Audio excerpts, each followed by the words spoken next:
नमस्कार, special report में आप सभी का स्वागत है। मैं हूं आपके साथ यशी शुक्ला। सीमा हैदर मामले में यूपी एटीएस से सचिन के 2 फुफेरे भाई को हिरासत में लिया। इन दोनों के ऊपर आधार कार्ड में छेड़छाड़ करने का आरोप है। सीमा और सचिन ने पूछताछ में कई चौंकाने वाले खुलासे किए। सीमा गुलाम हैदर ये नाम पिछले कुछ दिनों से भारत में लगातार सुर्खियों में है और इस नाम को लेकर कई सारी चर्चाएं भी हो रही। पुलिस और एटीएस की जांच भी चल रही। कोई इसे इश्क का नाम दे रहा है तो किसी को शक है कि सीमा पाकिस्तान की जासूस हो सकती है। लेकिन इस पूरे प्रकरण में सबसे अहम सवाल यह है कि सीमा आखिर इतनी आसानी से भारत में कैसे आई? क्या भारत का बॉर्डर सुरक्षित है? देखिए इस रिपोर्ट में।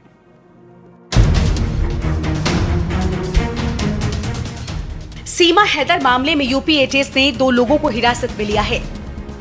गिरफ्तार किए गए दोनों शख्स पुष्पेंद्र मीणा और पवन मीणा सगे भाई हैं। इन्हीं दोनों पर सीमा हैदर और सचिन मीणा के आधार कार्ड और दस्तावेजों में छेड़छाड़ करने का आरोप है। पुष्पेंद्र मीणा और पवन मीणा अहमदगढ़ में एक जन सेवा केंद्र चलाते हैं। सीमा हैदर से पूछताछ के दौरान जो जानकारी मिली थी उसी के आधार पर एटीएस ने पुष्पेंद्र और पवन को रविवार रात हिरासत में लिया। हिरासत में लेने के बाद बुलंदशहर के थाना अहमदगढ़ से यूपी एटीएस पुष्पेंद्र और पवन को पूछताछ के लिए अपने साथ ले गई। सीमा हैदर के मामले में यूपी एटीएस को कहीं ना कहीं बड़ी सफलता हासिल लगी है। जो बताया जा रहा है कि यहाँ एक जनसेवा केंद्र चलाया जाता था और जनसेवा केंद्र पर पुष्पेंद्र और पवन नाम के 2 भाई यहाँ जनसेवा केंद्र चलाते थे और जनसेवा केंद्र चलाने पर जो बताया जा रहा है कि सीमा हैदर के जो आधार कार्ड थे उनको एडिट कर यहाँ बनाया गया था। तो यूपी एटीएस ने कल दोपहर करीब 3 बजे उनको इसी जनसेवा केंद्र से गिरफ्तार किया है और गिरफ्तार करने के बाद में जो यहाँ लैपटॉप और जो तमाम डॉक्यूमेंट थे उनको अपने कब्जे में लिया है और कब्जे में लेने के बाद उनको अपने साथ लेके गई है। देखिए यहाँ जो दुकानदार मौजूद हैं वो बता रहे हैं कि उनके सामने ही यहाँ एटीएस वाले आए थे। एटीएस वालों ने इनसे पूछा था, हम उनसे बात करते हैं। क्या नाम है भैया आपका? मेरा नाम सुभाष चंद्र है। अच्छा सुभाष, ये बताइए क्या बजे आई थी एटीएस यहाँ? समथिंग 3 बजे के समथिंग आई थी। अच्छा, तो क्या पूछा आप? नहीं, हमसे पूछा तो किसी ने है, हमने ही उनसे पूछा था मैंने साहब ये मैटर क्या है। उन्होंने सीमा हैदर के संबंधित कोई मामला बताया था और उसके बाद इन दोनों भाइयों को अपनी गाड़ी में बैठा के वो ले गए थे। अच्छा, आपको कैसे पता पड़ा? क्या सचिन में साथ में था एटीएस वालों के? हाँ, सचिन साथ में था गाड़ी में। तो आखिरकार क्या कारण बताया एटीएस वालों ने? क्या बताया कि इस वजह से इनको लेके जा रहे हैं? उन्होंने जो भी ज़्यादा तो कुछ नहीं बताया। उन्होंने ये बताया था आधार संबंधित कोई मामला है इनका और इस वजह से इनको लेके जा रहे हैं।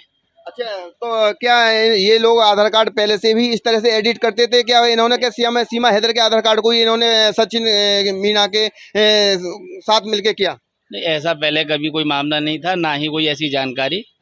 और आधार संबंधित काम तो इनके पास होता ही नहीं था। आधार साइड तो सब बैंक उसमें पोस्ट ऑफिस में चल रही है, परंतु ये एड्रेस वैड्रेस चेंज करना है जनसेवा केंद्रों का काम था, वो करते थे ये।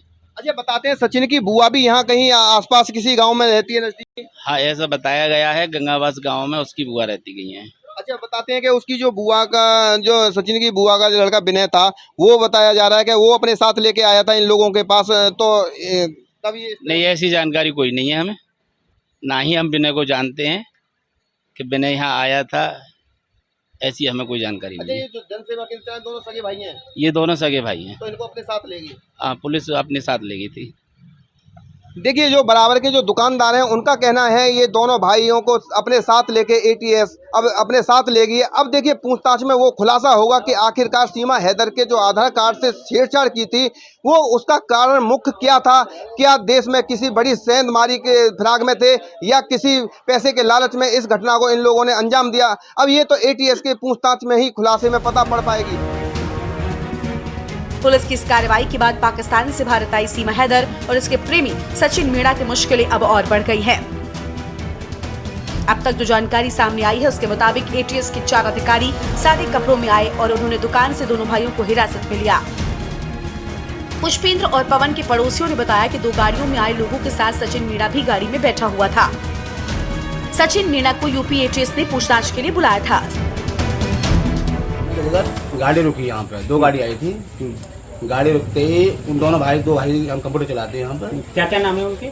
नाम की मेरे को मालूम ना, पड़ोसी में दुकान में। अच्छा, दोनों भाई उठाए तुरंत और उनको कंप्यूटर गाड़ी में लादन लेकर सब उनने सवाल करे तो उठा के उनको लगा दी, पिस्टल लगाई थी उनने। फिर निकाल दिए उसमें या बैठे गाड़ी में जाकर जाने दोनों भाई उठा लिया को। अच्छा, पुलिस वाले थे वो? हाँ, साथ वर्दी में थे। कितने लोग थे? वो 4 लोग हैं और वो भी था मैं सचिन। आपने देखा था सचिन को? हाँ, सचिन से पूछताछ में मिली जानकारी के आधार पर ही एटीएस ने जनसेवा केंद्र में बैठे दोनों भाई पुष्पेंद्र मीणा और पवन मीणा को हिरासत में लिया। बताया जा रहा है कि पुष्पेंद्र और पवन सचिन मीणा के सगे फुफेरे भाई हैं और सूत्रों की माने तो सचिन ने आधार कार्ड और अन्य कागजों में छेड़छाड़ के लिए इन दोनों ने सचिन मीणा की मदद की थी। अच्छा, आप सचिन की कौन लगती हैं? बुआ। अच्छा, सचिन कब आया था आपके पास? 1 साल पहले आओ थे। अच्छा, 1 साल पहले आया था। कल भी तो आया था सचिन। कल आयो। किसके साथ आया था? पुलिस वाले की गाड़ी 2। अच्छा, पुलिस वाले। अब विनय कौन है? मन लड़का है। अच्छा, विनय को भी तो पुलिस पूछ रही थी। वो नो पूछ रही थी, मतलब आधार कार्ड के बारे में, मतलब दुकान बताई हो या नाम बताओ हो उनको, बस या बारे में पूछ रही। और क्या कह रहे थे? और कुछ ना कह रही। विनय नहीं मिला ना। अच्छा, जब आपको कभी सचिन से बात होती थी तो सचिन कभी सीमा हैदर के बारे में आपको बताता था कुछ? एक दिन बता दिए कि मतलब मैं बुआ मतलब आज के ऐसे फोन पे बात करूं, बस और कुछ ना बताई हमने। हम फिर पूछा ही ना है कछु बारे में कैसी भी। अच्छा, तो आपको बताया था कि सीमा हैदर से वो प्यार मोहब्बत करता है? हाँ, अभी की बात है 1-2 महीने पहले की, अभी की बस। अच्छा, और कोई कैसी पता ना हमें। क्या बताया था सचिन ने? नहीं बताई, बस मैं बात करूं बस, और कुछ ना बताई। सीमा हैदर मामले में शुरुआती जांच में ही इस बात की पुष्टि हो गई थी कि सचिन और सीमा के नेपाल में मिले और उनके नेपाल के रास्ते ही भारत आने की बात सामने आई। नेपाल की राजधानी काठमांडू में एक होटल मालिक ने बताया कि सीमा हैदर और सचिन मीणा उनके होटल में रुके थे। होटल के मालिक ने ये भी बताया कि सचिन होटल बुक करने के लिए सबसे पहले आया था। सचिन ने उसे समय बताया था कि अगले दिन उसकी पत्नी आएगी। अगले दिन सीमा भी काठमांडू पहुंची और होटल गई। होटल मालिक ने बताया कि सचिन ने शिवांश की फर्जी नाम से होटल बुक कराया था। सीमा हैदर में मामले में जांच के दौरान कुछ और चौंकाने वाले खुलासे हुए हैं। पाकिस्तानी महिला सीमा के व्हाट्सएप चैट से इस बात का खुलासा हुआ है कि उसके पास पैसे नहीं बचे थे। सीमा हैदर की चैट को देखने से पता चलता है कि सीमा के व्हाट्सएप चैट से खुलासा, बस सर्विस के मैनेजर प्रसन्ना गौतम से लगातार बात कर रही थी सीमा। प्रसन्ना गौतम की बस के जरिए ही सीमा ने किया था सफर। गौतम ने सीमा को पोखरा की लोकेशन भेजी थी। चैट में गूगल लोकेशन को देखा जा सकता है। पोखरा से ही सीमा को 12 मई की सुबह 7 बजे बस पकड़ना था। सीमा ने चैट में लिखा कि भैया आप सचिन को मैसेज कर दो। दरअसल पाकिस्तान से दुबई और फिर वहां से नेपाल आने वाली सीमा आर्थिक रूप से कंगाल हो चुकी थी। उसके पास नेपाल से भारत आने के लिए पूरे पैसे नहीं थे, इसलिए बाकी की बची हुई पेमेंट सचिन ने की थी। चैट में मैनेजर ने यह भी लिखा कि बाकी की पेमेंट भेजने के बाद स्क्रीनशॉट भेज देना, इसलिए बाकी की बची हुई पेमेंट सचिन ने की थी। सीमा से जुड़ी तमाम जानकारियां जुटा रही पुलिस। पबजी खेलते हुए सचिन मीणा के प्यार में पड़कर भारत आ पहुंची पाकिस्तानी महिला सीमा हैदर के मामले को यूपी पुलिस और एसटीएफ घुसपैठ मानकर जांच कर रही है। अवैध रूप से भारत आने पर सीमा हैदर को गिरफ्तार किया गया था, लेकिन फिलहाल कोर्ट से उसे जमानत मिल गई। लेकिन इसके बाद एटीएस इस पूरे मामले की जांच शुरू की। फिलहाल सीमा हैदर से पूछताछ चल रही है और इसमें कई अहम जानकारियां सामने आ रही हैं। इससे उस पर पाकिस्तानी जासूस होने का शक भी गहरा रहा है। दुबई से नेपाल और फिर आसानी से भारत आने को लेकर जो थ्योरी सीमा ने पूछताछ में बताई, उसे लेकर सुरक्षा एजेंसियों का शक गहरा हो गया है। इसलिए नोएडा और गाजियाबाद पुलिस कमिश्नरेट ने अब सीमा हैदर मामले में यूपी एटीएस से मदद मांगी थी, जिसके बाद यूपी एटीएस ने इस मामले की जांच शुरू की। इसके बाद ही पुलिस ने जो कुछ सामने आया उसी के आधार पर बुलंदशहर से पुष्पेंद्र और पवन को हिरासत में लिया गया। सीमा हैदर मामले में अभी तक एटीएस ने पहली बार किसी को हिरासत में लिया है। उम्मीद है कि जैसे जैसे जांच आगे बढ़ेगी और भी गिरफ्तारियां हो सकती हैं।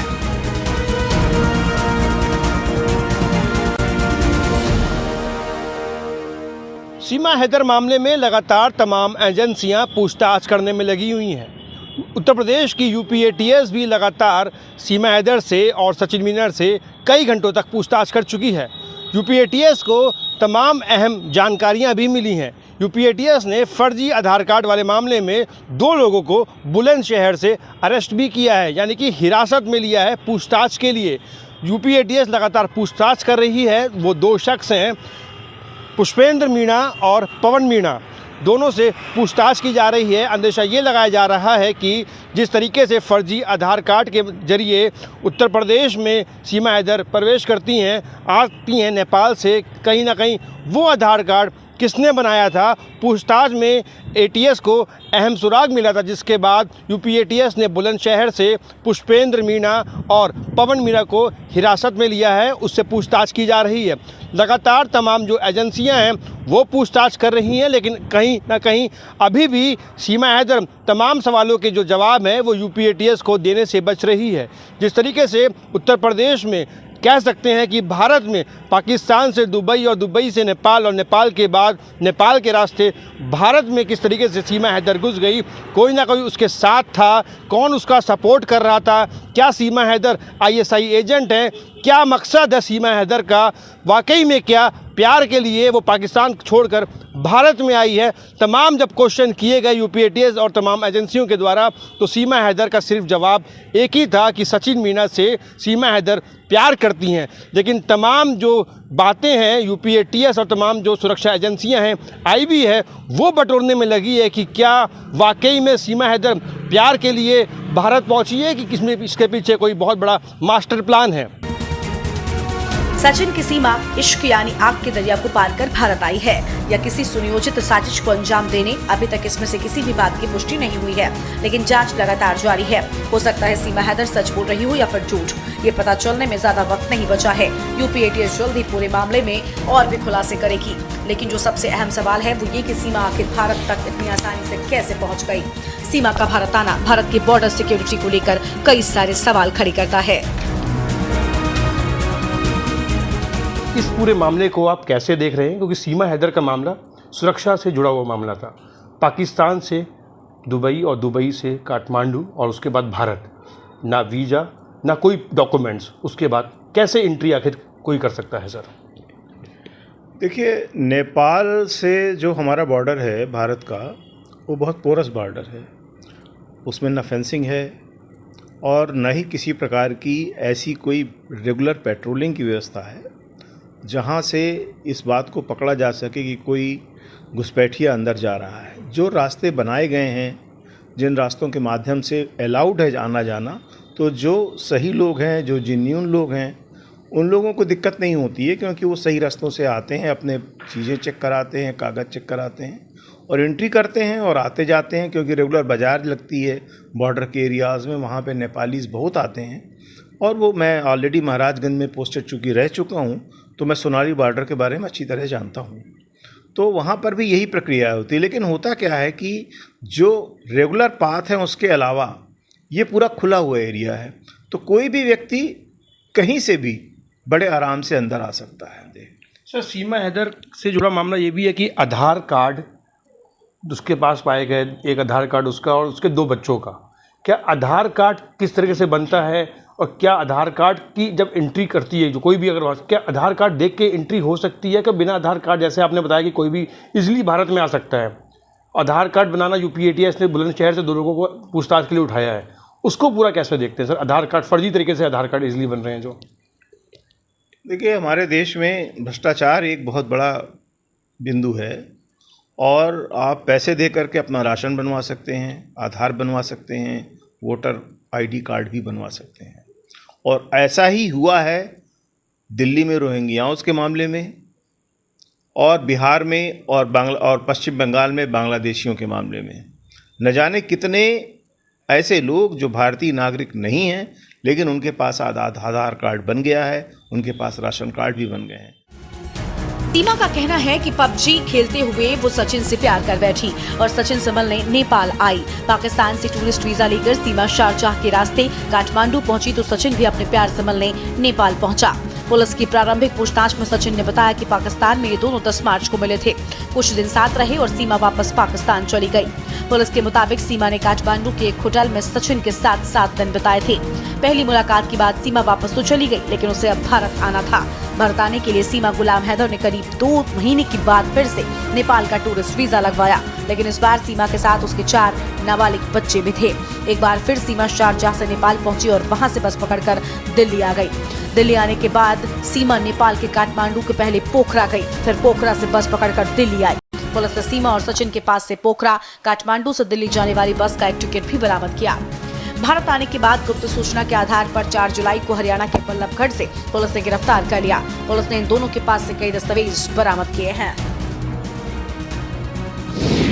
सीमा से बरामद सामान: 2 video cassette, 4 mobile phone, 1 SIM card, टूटा हुआ मोबाइल फोन, 1 परिवार रजिस्ट्रेशन सर्टिफिकेट, 4 जन्म प्रमाण पत्र, 1 मैरिज रजिस्ट्रेशन सर्टिफिकेट, 3 आधार कार्ड, पासपोर्ट, 5 वैक्सीनेशन कार्ड और 1 बस ticket. Pakistani national database and registration authority, ministry of interior की सूची। ये पूर्ण भारत सरकार की विफलता है कि किसी भी सीमा से कोई भी आदमी इतनी आसानी से भारत के अंदर प्रवेश कर जा रहा है। सीमा जासूस है या नहीं है, जांच का विषय है, लेकिन ये भारत की सरकार का पूर्णतः फेल्योर है कि अब नेपाल के रास्ते कोई भी व्यक्ति भारत आ सकता है, भारत में आतंकवादी गतिविधियां कर सकता है, बम विस्फोट कर सकता है, क्योंकि जितनी आसानी से 4 बच्चों के साथ वो बस में बैठ के भारत आ सकती है, इससे भारत सरकार की लचलता और सीमा पर सुरक्षा के उसमें कितनी बड़ी ढील है। सीमा और सचिन का कहना है कि वो एक दूसरे से प्यार करते हैं और अब एक साथ ही रहना चाहते हैं, लेकिन सुरक्षा एजेंसियों की उनकी बात पर भरोसा नहीं है। सुरक्षा एजेंसियों के अलावा लोगों को भी पाकिस्तानी महिला सीमा पर शक है। फिर बुलंदशहर से सचिन मीणा के फुफेरे भाई पुष्पेंद्र और पवन को हिरासत में एटीएस ने लिया है। उस गाँव के लोग भी सीमा को पाकिस्तानी जासूस मान रहे हैं। इस वक्त हम मौजूद हैं जनपद बुलंदशहर के अहमदगढ़ कस्बा में, जहां से एटीएस ने पुष्पेंद्र मीणा और पवन मीणा को उठाया है। और वहाँ देखिए हम लोगों से बात करते हैं, बताया जा रहा है कि यहाँ जो ये कंप्यूटर सेंटर है, जहाँ से जो उसके आधार कार्डों में हेरा फेरी की गई थी, तो यहाँ देखिए लोगों की क्या राय है। आखिरकार सीमा हैदर का जो प्यार है, क्या वो सच्चा है? क्या देश को गुमराह करने के लिए सीमा हैदर हिंदुस्तान आई है? क्या उसके IASI से कुछ ताल्लुक हैं? ये सारे बात हम देखिए लोगों से जानते हैं और लोगों से बात करते हैं और लोगों की राय लेते हैं। आखिरकार जनता की क्या राय है? क्या नाम है भैया? अंकुर। अच्छा अंकुर, ये बताइए, जो सीमा हैदर यहाँ आई है, हिंदुस्तान में आई है, बिना वीजा के आई है, बिना पासपोर्ट के आई है, क्या लगता है आपको? फर्जी है जी, वो जासूस है। आप लोग क्या कहेंगे? आप बताइए क्या कहना चाहते हैं? ये सीमा हैदर का प्यार क्या फर्जी प्यार है। क्या देश के जो जिस तरह से सीमा हैदर बिना वीजा के, बिना पासपोर्ट के आई है, क्या लगता है आप लोगों को? देखो जी, हमें कोई ना कोई को तो संग है, ऐसे अकेले तो वो आई ना, ऐसे कैसे साजिश है, पूरी साजिश है, पूरी पक्की साजिश। आप क्या कहेंगे? जी वो तो पूरी जासूस है। अच्छा, जासूस है? हाँ जी। दरअसल पुष्पेंद्र और पवन पर आरोप है कि इन दोनों ने ही सचिन और सीमा को आधार कार्ड और अन्य कागजों में छेड़छाड़ की थी, जिसके आधार पर दोनों भारत आए। सीमा और सचिन के साथ रहने के लिए सिर्फ सरहदों को लांघा, बल्कि उन्होंने तमाम सुरक्षा एजेंसियों को भी झांसा देने में कामयाब रहे। यहीं से सवाल उठता है कि क्या भारत के बॉर्डर सुरक्षित हैं? क्योंकि एक सीमा और सचिन जैसे साधारण लोग अगर बॉर्डर पार कर सकते हैं, तो क्या पता अब तक कितनी पाकिस्तानी सीमा भारत की सीमा के भीतर दाखिल हो चुकी होंगी। सर, क्या लगता है आगे भी क्या कुछ चेंजेस करने चाहिए? क्योंकि लगातार अभी सीमा हैदर का मामला हम लोगों के सामने आया है, तब मीडिया इसको हाईलाइट कर रही है। क्या ऐसे कई सीमा हैदर जो भारत में आ चुकी हैं, या कई ऐसे एजेंट हैं जो भारत में इजली पाकिस्तान के रास्ते पहुंच चुके हैं? इस पूरे मामले को कैसे देखेंगे? क्या आगे परिवर्तन चाहिए? क्या चेकिंग, कुछ डॉक्यूमेंट्स कुछ जरूरी है देखने से? SSB बैठती है फोर्स में, पुलिस है वहाँ पर, इस तरीके से भारत में प्रवेश कर जाना।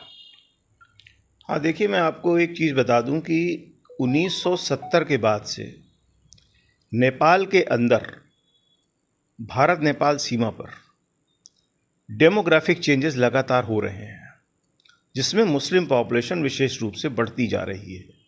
मस्जिदों की संख्याओं में भी लगातार वृद्धि हो रही है। तो ये अनायास नहीं हो रहा है, ये बाकायदे एक प्रोग्राम के तहत हो रहा है, जिसके अंतर्गत भारत को घेरने की तैयारी है।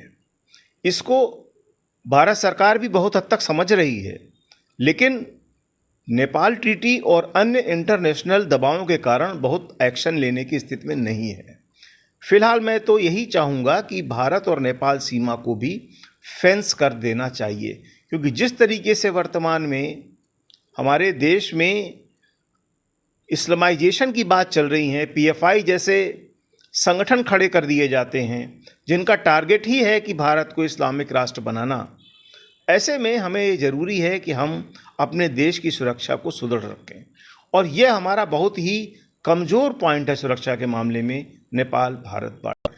इसलिए यहाँ पर फेंसिंग होना आवश्यक है।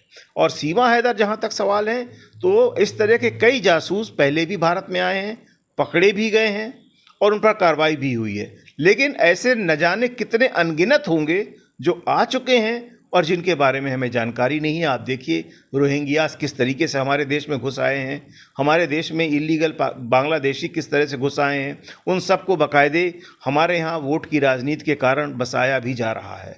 यह सब दुर्भाग्यपूर्ण होते हुए भी हम चिंता करने में मजबूर हैं और हमें चिंता करना चाहिए। भारत सरकार का यह कर्तव्य है कि इस विषय पर विशेष ध्यान दें। भारत और नेपाल की सीमा खुली है, इसका फायदा उठाकर पहले भी पाकिस्तान से घुसपैठ होती रही है। ऐसे में सीमा का भारत आना और सारे कई सवालों को जन्म दे रहा है। पबजी गेम के जरिए सचिन के प्यार में पाकिस्तान से भारत आई सीमा हैदर को लेकर तमाम तरह के सवाल खड़े किए जा रहे हैं, खासकर सुरक्षा व्यवस्था को लेकर। बिना पासपोर्ट वीजा के भारत आने वाली सीमा हैदर जब नेपाल से भारत विंती करती हैं तो वहां पर जांच क्यों नहीं की गई? अगर जांच नहीं हुई तो तमाम जो भारत के सटे हुए बॉर्डर है तो वहां की सुरक्षा व्यवस्थाएं कैसी है? हालांकि भारत की एजेंसियां इस पर जांच पड़ताल कर रही हैं कि सीमा हैदर का भारत आने का मकसद क्या है। हालांकि सीमा हैदर साफ तौर से कह रही कि वो सचिन के प्यार में ही भारत आई हैं। बहरहाल जांच का विषय है, आने वाले समय में ही निष्कर्ष निकल पाएगा कि सीमा हैदर का मेन मोटो क्या है। सहयोगी सुदीप के साथ मैं सतीश संगम, के न्यूज, लखनऊ। स्पेशल रिपोर्ट फिलहाल इतना ही। देखते रहिए के न्यूज ज़रिया। नमस्कार।